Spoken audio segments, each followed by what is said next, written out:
Menteri Hak Asasi Manusia, Natalius Pigai, memperkenalkan diri kepada anggota Komisi 13 DPR RI dalam rapat kerja perdana.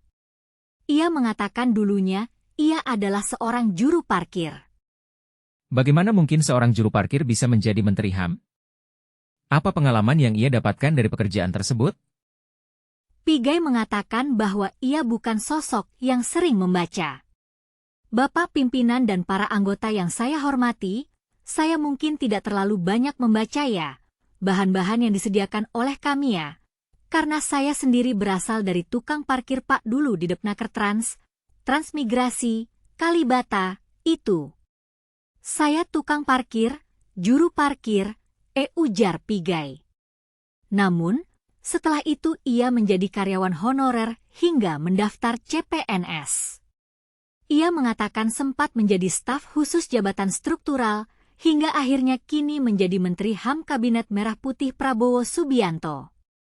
Setelah itu jadi honor, sesudah honor jadi CPNS, CPNS jadi PNS jadi staf antar-antar surat fotokopi.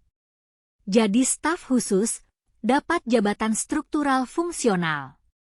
Jadi pimpinan Komnas HAM, sekarang Menteri, sambungnya. Pengalaman apa yang ia dapatkan dari pekerjaan tersebut?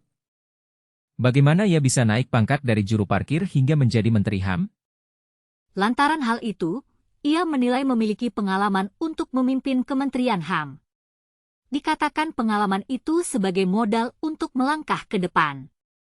Oleh karena itu, penataan organisasi kelembagaan saya sudah pasti punya pengalaman, pungkasnya. Selain itu, Natalius mengatakan dirinya saat ini mendapatkan anugerah sebagai menteri.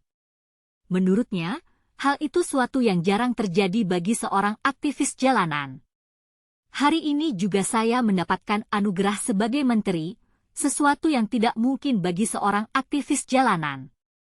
Hari ini juga DPR RI mengangkat citra dan nama hak asasi manusia di seantero Republik Indonesia, kata Pigai.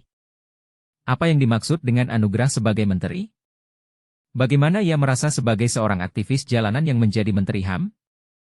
Pigai menyebut ketika menjadi pimpinan Komnas HAM, dia hanya 3 kali dipanggil DPR RI. Ia mengapresiasi langkah cepat pimpinan Komisi 13 DPR RI terkait ucapannya soal permintaan anggaran Rp 20 triliun. Oleh karena itu ketika ada pernyataan saya disambut langsung oleh pimpinan Bapak Willy Aditya dan Bapak Andreas Hugo Pareira sebagai pimpinan, saya hormat. Mewakili semua aktivis hak asasi manusia, saya menghormati dengan tulus, dengan hati yang mulia, ungkap Pigai. Bagaimana Pigai memperjuangkan hak asasi manusia di Indonesia? Apa yang ia lakukan sebagai pimpinan Komnas HAM? Pigai mengatakan namanya sudah terkenal seantero Republik sebagai sosok yang memperjuangkan HAM. Ia menyebut kini dikenal sebagai sosok yang memiliki visi sebagai Menteri HAM. Bapak pimpinan dan para anggota yang terhormat, nama saya sudah terkenal seantero Republik. Tapi hari ini saya dikenal karena saya punya vision, saya punya mission, bukan karena saya merusak. Oleh karena itu nama saya Natalius Pigai, Menteri Hak Asasi Manusia, imbuhnya. Apa visi dan misi Pigai sebagai Menteri HAM? Bagaimana ia akan memperjuangkan hak asasi manusia di Indonesia?